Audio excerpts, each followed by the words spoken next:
Hey garden friends, I don't know if you're like me, but this time of year I've got so many things going on and things that need doing in the garden that I am going so many different directions. But today I had some things I have to get potted up or they're just not going to make it. And I can see I planted some lettuce out there and I need to go shade it. I'll probably pause here and go do that. The next couple of days is going to be extremely warm for this time of year. And those have been in here, so they're not used to the bright sun. But then we're going to cool off next week, so they'll be fine out there. So I'm going to go do that. Today, though, I am going to get a few things potted up. This tomato is going to a friend, and I want to put it in a deeper pot so it can get more roots along the side. And some of these little babies down here need to come off. They're not doing well. This is the black pineapple tomato I started, the one that's a vintage heirloom type, the green and the pink, and really supposed to be a yummy tomato and a decent, not a late, not blooming, but producing variety. And anyways, they wanted one, so I want to get that done. It'll be a few weeks before they can plant it out, just like me, even though they're like half a zone warmer than me. In this area, even in zone 9 here on the mountain, at the base of the mountain even, you can't plant out until after the 3rd weekend of May. It doesn't matter that you're zone 9. It has to do with our typical late freezes we always get around the 3rd weekend of May. So last year we had some really, really bad ones. So it's just an extra caution, and it's why you don't go by gardening zones when you plant out. You go by your local conditions. Okay, that being said, I have to go cover those things, and then we'll come back, and I'll share with you what I'm doing. I'm going to be potting up some of my geraniums I overwintered for my father-in-law. Yes, hanging baskets. And show you how I take cuttings from them so I can keep some of these colors for myself. I'm trying to get over here. This is one of the hanging baskets that I got from my father-in-law's house. Now, where he lives, geraniums overwinter, especially in his little secret garden where he has these hanging. But this one, you see, the pot handle broke, and you can see how gnarly it has gotten. And I will pop this out of here, and I will put it in a new pot. I have some hanging pots that this will work in just fine. And then I'll give it a prune, even though it's got some blooms coming on it. But giving it a good hard prune, it'll flush out new growth. And then I'm also going to probably put one of my potato vines in here. Sweet potato vines that I overwintered because he really loved the one he had last year. He really loved the way it draped. It draped like 6 feet for him. And he enjoyed that. So this is just one of 2 pots. The other one's just dead. I don't know what happened with that one, but anyways, so that's my plan with that. Now the other one let me set this down here. The other one, I will just pop in it one of these, that I overwintered. Now, since I don't know yet if this is the salmon colored one that I wanted to keep, a color of, I'm going to take cuttings off of this, and I'll show you how I do that so that I can keep some of these. And I'll show you one that I have already done, and it should be rooted by now. So let me get everything set up, and then I'll come back. That way you don't have to watch me do all the prep work and whatever I have to do. Get the other pot, empty it out. Empty this one out. I mean, it's not rocket science how I do it, so you don't need to see me do that. And I'm going to do it out there so it doesn't get quite as messy in here in the greenhouse. So I'll be right back.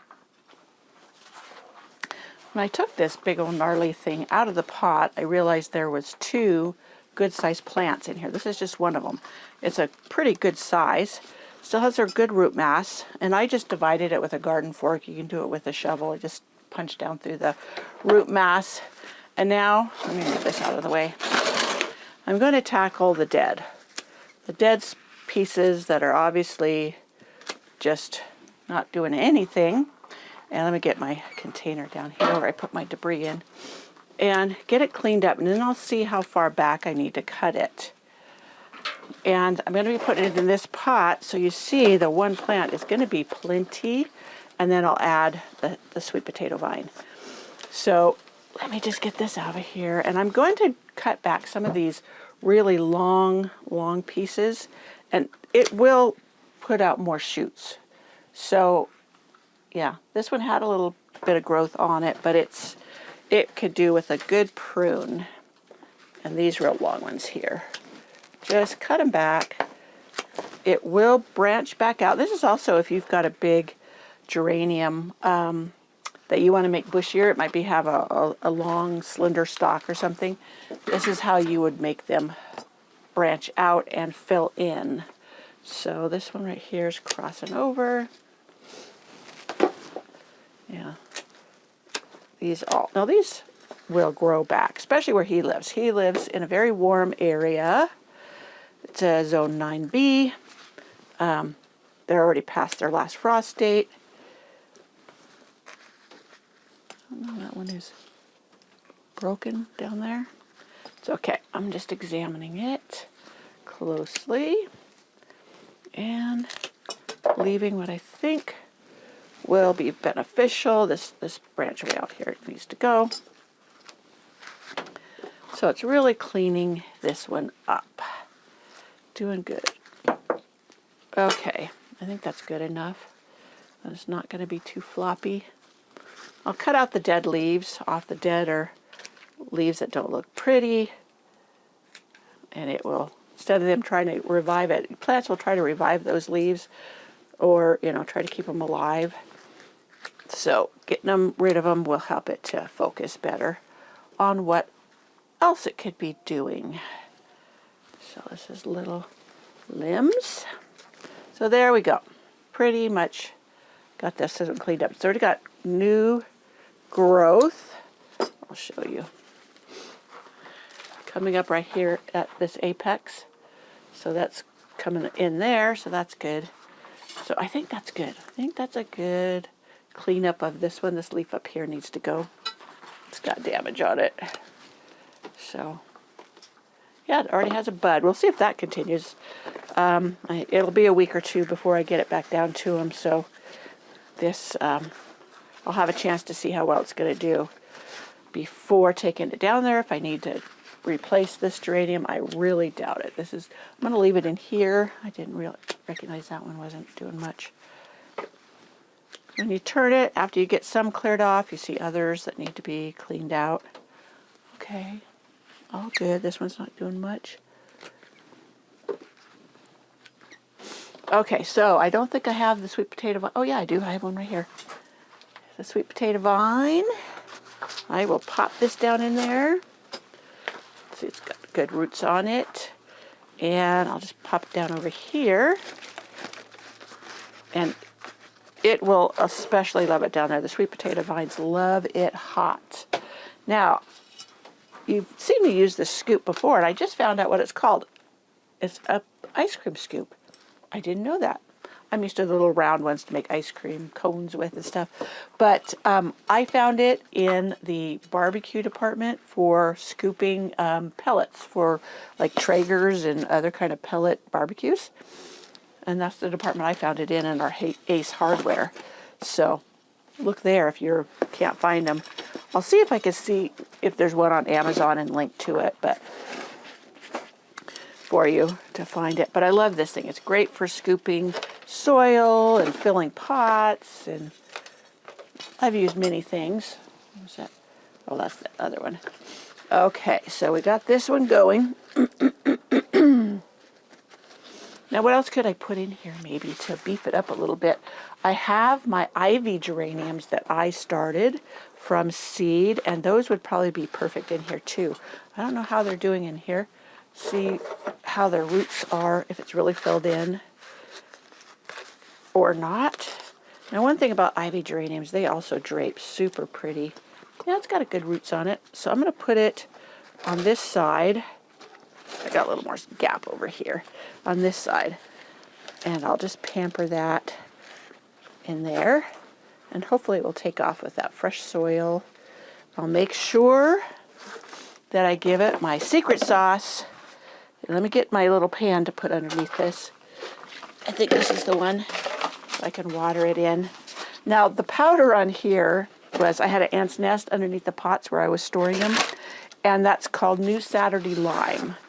And that is a great pest.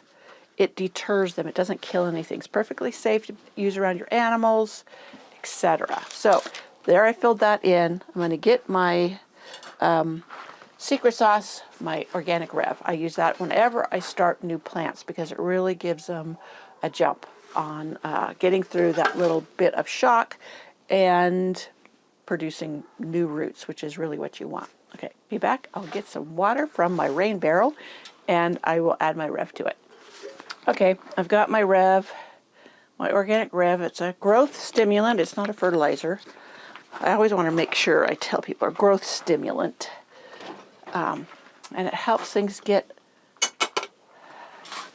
adjusted to their new environment, put out more roots, healthy plant, vice versa.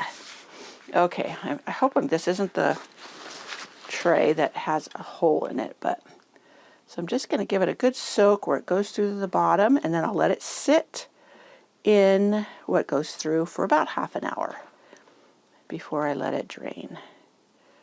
So is it coming through? That soil was needing some moisture, so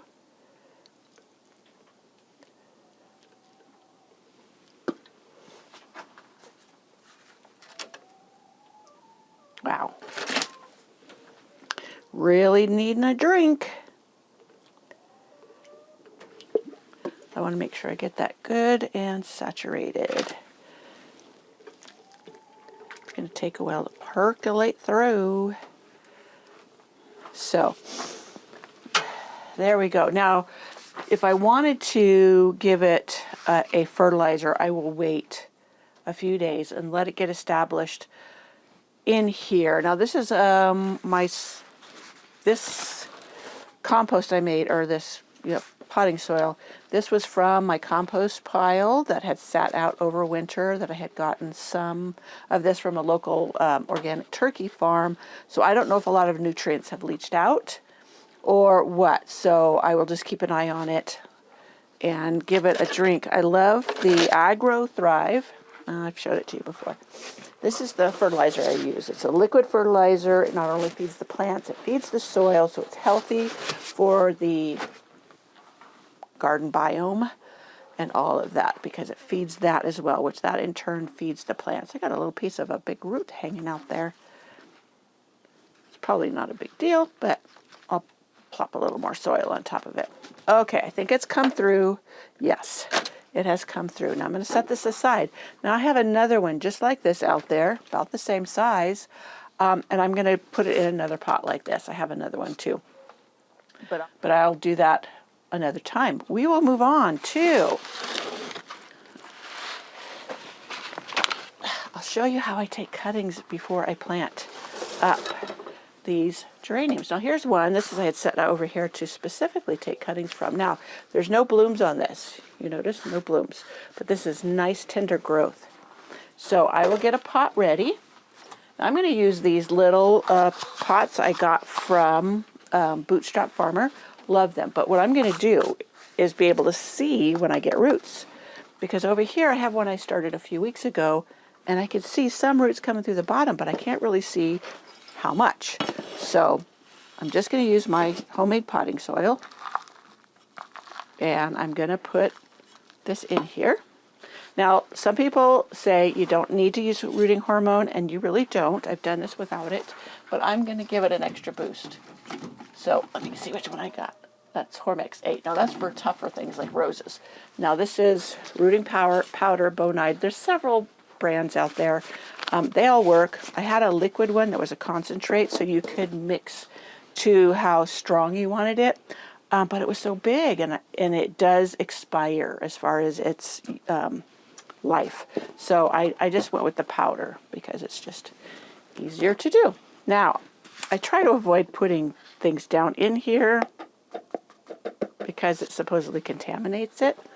I know a lot of people cheat and have no problem, but so I put it in here. I have a paintbrush that aids me in adding it to the cutting. And now I'm going to take my nippers And I'm going to cut off a piece that's probably, now see these big leaves are going to go. I'm going to take them off. But I want a piece that's going to go down into the pot. Well, you see that? It doesn't have to be that long. I've done them shorter, but I'm just showing you. I wanted it, because these are taller pots, I wanted to get a lot of these little nodes, because many times the new roots come from those little nodes, and I want those under the soil line. Now, you can cut off all of the leaves, except for the top two, and you can cut those in half, because that prevents a lot of transpiration. Transpiration? I'm probably not pronouncing that correctly, but I'm dosing it with the rooting hormone powder. Just doing that. You know, some people like to dip it in the bottle, like I said before. So now I'm going to get me a little dibbler, make a hole. Can you see what I'm doing down here? And I'm going to just put it down in that hole. I didn't get it as deep as I wanted. Let me get that a little bit deeper. Now this, usually I have the soil damper than I do now, so the hole would be stay open where I wanted to cave in on it. But there we go. And I will set this in some water to draw up. Let me see, I don't have a dish right here, so I will find that, and then I will put it in it. But I'm just going to quickly, so I can get you on your way. I'm just going to clean this up. I am going to quickly show you the one I had done a couple weeks ago. Now this was taller and the top part died off. So let's see what we got here. What kind of roots do we have? And we do have some roots. You see these little roots right here? Sorry about that. My battery conked out on me. I don't know if you got to see the roots, but I had to hurry up. I put it in one of these. That way I could see the roots. When the dirt fell away from it, it had like 3 roots on it. So it wasn't a big amount of roots, so I wanted to keep it going. So here's this one in here, and I will come back in a few weeks and we'll see where we're at. These are going to go in a tray on my light rack in the house. I could leave them out here in the greenhouse, but I have other things that I need to have in here. And right now I do have room on the light racks, and I am going to be starting some new seeds in there too. So we'll see how much room I have left after I do that. But so here's this plant. It still looks like it's in good shape. And it's that pruning that I took the cutting from. That will help to make this branch out and become thicker. Plus, I'm going to pot this up into a larger pot and see how that goes. Maybe I also still have to do my father-in-law's other plant too. I was going to show you another way that I do this as far as taking a cutting to root. Now, sometimes I take the cutting from the plant, like would take a cutting right from that, and I could show you. I guess I should. I'll take a cutting. This doesn't have a bloom on it. There's a bloom over there, but over here there's no bloom. This is a nice big piece. I cut it beneath one of those nodes, and I'll remove the leaves again. Put them down in my compost bucket. Some people say to nip out the main stem in the center. I'm not too picky about it. But I cut those leaves in half. I will brush it with the hormone. Again, not totally necessary. Just, it doesn't hurt if you've got it. To give it a boost. Now this has a gap here because I was repotting this into a bigger pot.